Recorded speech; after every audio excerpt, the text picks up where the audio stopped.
AMG luxury wheels Vijayawada direct customer cars buying and selling. ఈ రోజైతే golden brown colour vehicle అయితే సేల్కి తీసుకురావడం జరిగింది. వెహికల్ కలర్ అయితే ముందే చెప్పేశాను, ఎందుకంటే వెహికల్ కలర్ వచ్చేసరికి వీడియోలో బ్లాక్ కలర్లా కనపడిద్ది. అందుకని వెహికల్ కలర్ అయితే ఒకసారి చూడండి, గోల్డెన్ బ్రౌన్ కలర్ అండి వెహికల్ వచ్చేసరికి.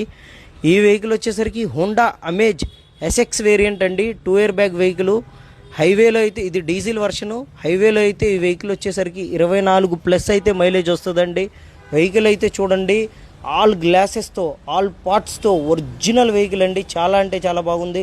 ఏ గ్లాసు మారలా, ఏ పార్ట్ కూడా చేంజ్ అవ్వలేదండి. అండ్ వెహికల్కి వచ్చేసరికి 2 కీస్ అవైలబుల్గా ఉన్నాయి. అండ్ కంప్లీట్ 1,05,000 కిలోమీటర్లతో సర్వీస్ అయిపోయి అండ్ షోరూమ్ ట్రాక్తో అయితే అవైలబుల్గా ఉంది వెహికల్ వచ్చేసరికి. వెహికల్ ఒకసారి ఫుల్ డీటెయిల్స్ ఒకసారి చూసుకున్నట్లయితే 2015 Honda amaze SX variant 2 year bag vehicle, 1,05,000 కిలోమీటర్లు అయితే తిరిగింది. వెహికల్కి 4 సీల్ టైర్లు అయితే ఉన్నాయి. అండ్ ఫుల్ ఇన్సూరెన్స్ అయితే వెహికల్కి అక్టోబర్ దాకా ఉంది. వెహికల్కి వచ్చేసరికి కస్టమర్ గారు అయితే 4,80,000 అయితే ప్రైస్ చెప్తున్నారండి. ప్రైస్ అనేది ఫైనల్ కాదండి, కస్టమర్ టు కస్టమర్ ప్రైస్ అనేది on table negotiable. AMG luxury wheels Vijayawada.